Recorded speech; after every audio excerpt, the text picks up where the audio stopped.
We need to start having an honest conversation about Trump's presidential campaign.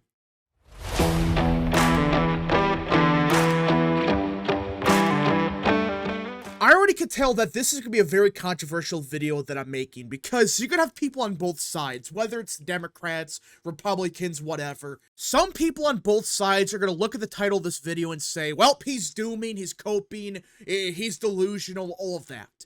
No. I want to be clear about one thing. I still think Trump is a favorite. And I know some people are going to say, you're delusional for saying that. No.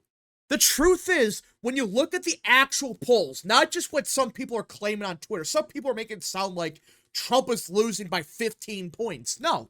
In the RCP average right now, it's Harris plus 0.5. The same day back in 2020 and 2016, you had it Biden plus 7, Clinton plus 8. And yet people are freaking out about Harris plus 0.5? Really? And even then, the polls that have Harris plus 4, you dig into the numbers, you realize, wait a minute, they need to overstate Democrats so much. Like, you're talking about like D plus 8 samples in some of the polls just to get Harris up by 4. That's the reality. That's not a cope. The fact is, when you look at the numbers, it still indicates a Trump win. And we're not even talking about polling errors. We're not talking about the response bias. It's just a fact. That's what the internals of these polls indicate. But I still think there are some major problems that the Trump campaign has to deal with now. They cannot sit back and wait another 2 months before they do something. If they really sit back and coast, by the time they actually do something come October, Kamala Harris's quote-unquote momentum, which, by the way, I've made many videos on, debunking the idea that this surge Harris is seeing is a real surge. I still believe it's a response bias. I still believe that the polls are dramatically overstating Democrats. But if you just sit back and do nothing and just say, well, everything's fine, we're going to coast, come November, Harris's momentum might become real. It might become real momentum. That's my fear. If we do nothing now, this quote-unquote momentum becomes real. And by the time the Trump campaign realizes that, they're screwed. So, I want to go over the problems with the Trump campaign right now. And the biggest issue I have, as of now, is the lack of rallies. Now, I get it. They're going to wait till after the convention to start doing their traditional rallies. I get that. But you're telling me that you've done what? 2 rallies with Trump in the past week? Maybe 3? Really? Trump should be doing like 1 every other day at this point. And then after the convention, it should be basically every day he does a rally. Not just, once a week, but then after the convention, we're going to actually do something. No. Trump should be doing rallies as much as possible. That's a fact. Hell, you could argue of all the things Trump has done in the past, the one thing that has always given him momentum are his rallies. In 2016, and 2018, and 2020, Trump's rallies, they're a secret weapon. They help him gain momentum. It helps boost turnout. But for whatever reason, he's doing what? 1 rally a week? And I'm not blaming Trump for that. I think his campaign believes, well, if we just let the DNC pass, then we can do rallies. Why? Why? Just because the media is not going to talk about it? Who cares? Just do at least 2 to 3 rallies a week. And then up until like 4 or 5 or even 6 rallies a week. That's what you got to do. And frankly, the only thing that the Trump campaign has done properly so far when it comes to rallies is with Vance. They're doing something ingenious. They are having Vance basically follow Harris. Wherever she goes, he goes. I think that's smart. That's what the Trump campaign should use Vance for. That's perfect. But outside of Vance's rallies, where's Trump? This is a dumb strategy, and I get it. I know people are going to say, well, he's waiting for the DNC. Fine. But even then, do 2 to 3 rallies. Just 2 to 3 rallies a week, and I would not have a problem. Right? I would be saying, okay, fine. 2 to 3 rallies a week, and then after the convention, 5 to 6. There we go. It's done. But you can't even do that. No. Meanwhile, Kamala Harris, she's doing like 20 rallies. Which, by the way, people are now making a big deal about crowd sizes. I thought they didn't matter. Remember how in 2020, Trump was getting massive crowd sizes, but Biden was getting like 5 people. Remember that? And people are saying, no, crowd sizes don't matter. But now the same people are saying, it's over for Trump, Kamala Harris is getting crowds. Guess what? Kamala Harris's crowds, they would be considered small for a Trump rally. That's a fact. Trump's been doing this for years where he gets 10 to 20,000 people at a rally. And that's not including people outside the venue. You think I'm kidding? Look it up. Hell, in New Jersey, he had like 100,000 people at the rally. So, the crowd sizes, I get it, they don't matter. But the same people that have been saying for years that they don't matter, now they're saying it's everything. Hell, some are claiming the crowd sizes are bigger than Obama 2008. Bullshit. Harris's crowd sizes would be considered small when you compare it to a Trump rally or even the Obama rallies from 2008. Remember, he was getting like 80,000 people at a rally. It was insane. Harris is getting like 10,000 at most. Which, by the way, now it's getting exposed that, oh wait, the public's not invited to these rallies. So it's like, wait, if the public isn't invited, who the hell are these people in the crowd? Seriously, who? Is it a bunch of Democrat staffers? Who is it? No one knows. It's not open to the public, which makes you really wonder what's going on here. But either way, the Trump campaign needs to do more. They cannot just coast. They cannot allow Kamala Harris to do 2 rallies a day, but Trump does 0. That's not a recipe for success. That's a disaster. And that's, in my opinion, the biggest problem. I think the reason we're seeing a lack of energy is because the Trump campaign seems like they just don't care. Like, oh, well, we'll do a rally next week. And we'll do one the week after. That's not energetic. That's boring. It's like, wait. If you're going to criticize Kamala Harris and Joe Biden for doing the basement strategy, why the hell are you not letting Trump do events in Michigan, Wisconsin, Pennsylvania, Georgia? He should be in these states at the bare minimum every other day.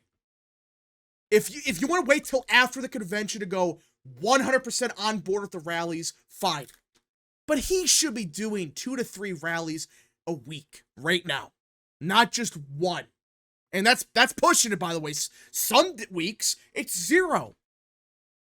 It's a very dumb strategy, but it's my biggest critique with the campaign, and I think it is hurting Trump a little bit. It's giving Democrats kind of this huge enthusiasm surge, while Republicans, they're kind of just stagnating. They're like, whatever. We're probably going to win, but whatever. Democrats are now saying, oh, we're going to win everything. We're going to win Ohio. By the way, that's true. They actually believe Ohio's competitive now. You think I'm kidding? Look them on Twitter. They're now claiming there are magical internals that have Ohio competitive. Give me a frickin' break. But either way, the Trump campaign needs to bring back enthusiasm. I know it's still there, but for some people, it's starting to go away. Because the more you look at the polling, it's like, oh my goodness, Harris is up by 0.5 point. Her favorability has skyrocketed in under, 2 weeks? Which is crazy, by the way, but the more you look at the numbers, it just becomes demoralizing. People are starting to think, well, it's over.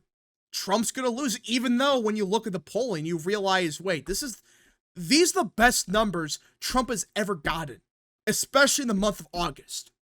Yet we're dooming? That's the biggest problem, the enthusiasm gap that we had. And I know a big part of the reason it's gone now is Democrats threw Biden off the back of the train. But even then, Republicans are starting to lose enthusiasm. They're like, whatever. We're gonna vote, but whatever. Trump's gonna maybe win. We need to be like, hell yeah, Trump's gonna for sure win. It's a guarantee that he's gonna win in a landslide. Which I want to segue into one part that absolutely infuriates me about people on the right.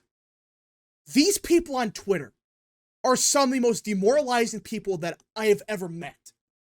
And the more you talk to these people, the more it looks like they're paid off by Democrats. Seriously, anytime something remotely happens to the Trump campaign, every single one of them, within 5 milliseconds, they all talk about how it's bad news for Trump. It's over for him. He's going to lose in a landslide. It's time to doom. Every single time something happens, that's what these people do. Which, by the way, the vast majority of them are former DeSimps. That should tell you everything. But either way, these people are hurting Trump's cause. They are hurting the Republican Party. Because when you say that, well, Trump is going to lose in a landslide, and you keep saying it over and over again, and more people start to say it, and even more people begin to say it, suddenly, everyone starts to think, well, Trump's going to lose in a landslide, it's over. And every time there's a single bad poll, everyone freaks out. They lose their minds and they say, well, it's over. We're going to lose by 20 points. Kamala Harris is the next president. That's how these people operate. First of all, it's not healthy to think like that. But the fact is, when you start saying it over and over again and you really believe it, well, some people, I don't actually think they believe it. They just want it to happen. Well, if everyone starts to believe that Trump's going to lose in a landslide, what do you think's going to happen? I'm not saying it's going to happen, but there's a possibility that they manifest it into reality where, oh, Trump's actually going to lose. Oh, because these people kept saying everything's bad news to the Trump campaign. It's over. You can't vote. He's going to lose in a landslide. And then proceed to lose by like 5,000 votes or something like that. That's the problem here. These people are demoralizing the right on purpose. And it doesn't help with the Trump campaign not doing anything.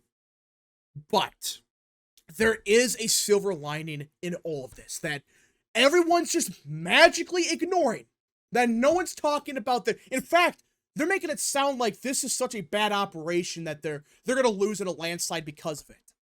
It's the ground game Republicans have built up in recent years. Is it perfect? No. But some of these people are so full of shit, it's unbelievable. For those that don't know, a bunch of people on the right, mostly on the left, but some people even on the right, they're claiming the Trump campaign and even the Republican Party, they have no ground game. It's over. Every data point indicates a blue wave. It doesn't. Let's look at party registration, which I know is not everything, but look at Iowa. Democrats lost 1,400 voters in the month of July. Republicans lost only 57. Pennsylvania, a key swing state, Republicans gained 21,000 new voters. Democrats gained only 5,000 voters. And by the way, the vast majority of these voters are not from Western PA. They're not former Democrats. A large chunk of them, they're brand new voters. They're from Delaware County. They're from Philly. They're not from former Democrat areas that turned red. No. These are new voters. You keep going. North Carolina, Democrats lost 722 voters. Republicans gained 6,200 voters. And remember, this is in July. This is when the Democrat, quote-unquote, surge was happening. Does this look like a surge? Where Democrats are losing voters, but Republicans are gaining a lot? It keeps going. Nevada, Republicans gained just under 1,000. Democrats gained just 200. Even New Mexico, Republicans doubled the voter registration in the last month. It keeps going. Even the early voting in Florida, which I know it's Florida, you could argue, well, it's a red state now, but people are panicking about Florida. Well, guess what? According to the primary numbers, which again, it's early, it's the primary, things could change. The turnout data for early voting is so bad for Democrats that it's lagging behind 2022 numbers. Remember, in 2022, Democrats lost Florida by 20 points. The Republican Party in all these states, they have a good ground game going, but most importantly, Do you really see this enthusiasm surge? Do you? I don't. Is it possible that a bunch of people just decided to register as an independent? Maybe. But the fact they're not automatically becoming Democrats makes you really wonder. Is this really this enthusiasm surge that everyone was talking about? I don't think so. I really believe that not only does the Trump campaign and the Republican Party as a whole, they actually have a good ground game. These people make it sound like he has no ground game. That's horseshit. They have spent a lot of money on a ground game. Not only does it look pretty good, but the enthusiasm based on voter registration, which I know it can be a little bit misleading, but the fact that every swing state, and even the Democrat-leaning states like New Mexico, Republican-leaning states like Iowa, Republicans are surging in voter registration, even in July, when enthusiasm for Democrats reached an all-time high. This is why I still have hope that this campaign can turn it around. Now, again, we gotta fix the enthusiasm, quote-unquote, surge that the Harris campaign's gotten. Make sure it doesn't become a real surge, because right now, it's not. It's an artificial surge being pushed by the media. They're making it sound like, oh, Kamala Harris has gone up 15 points in the last week. She's gonna win in a landslide. When in reality, no, she hasn't. Yes, she's up in the RCP average, but it's by what? The half a point? That's it. And that's with some very questionable polls. So, either way, this is an artificial surge that can become a real surge if the people on Twitter keep dooming and glooming about everything instead of, trying to actually do something. And again, criticizing the campaign, that's not dooming or glooming. It's when these people do nothing but complain all day and say, the Trump campaign is down by 0.5% in Minnesota. He's going to lose at a landslide because of it. What? That's how these people are operating. That's how these people think. They actually say stuff like that. And the Trump campaign, they got to stop coasting. They got to realize she is picking up steam. But it can be stopped. Start doing rallies now. Hell, if you go back on X, again, I know that's not going to change many people's minds, but if Trump goes back on X, he can reach so many more people than just going on Truth Social. If he goes on X, he could tweet whatever he wants. Like, he could debunk anything the Harris campaign says on Twitter. Again, a lot can change from here to November. I get it. But I am not liking the trajectory of this race. That doesn't mean that Harris is going to win in a landslide. I still think Trump's the favorite. But we gotta make sure the surge ends here. It ends now. She doesn't keep up the surge until October 31st. No. Stop it by the end of August. And I really believe if these people that run the Trump campaign cannot stop the surge by August 31st, I'm talking about if you're down by a point come August 30th or whatever, fine, you stopped it. But if you're down by 5 to 6, some of these people gotta go. That just, I hate to be like that, but you cannot let that happen. You cannot let Harris, and even with the garbage polling, you cannot let her gain 10 points in a month. You just can't. Anyways, folks, thank you so much for watching. If you guys did enjoy this video, smash the like button down below, subscribe, share with your friends, hit that little bell, follow the social media accounts in the description down below, and of course, join the channel today. Godspeed to all of you.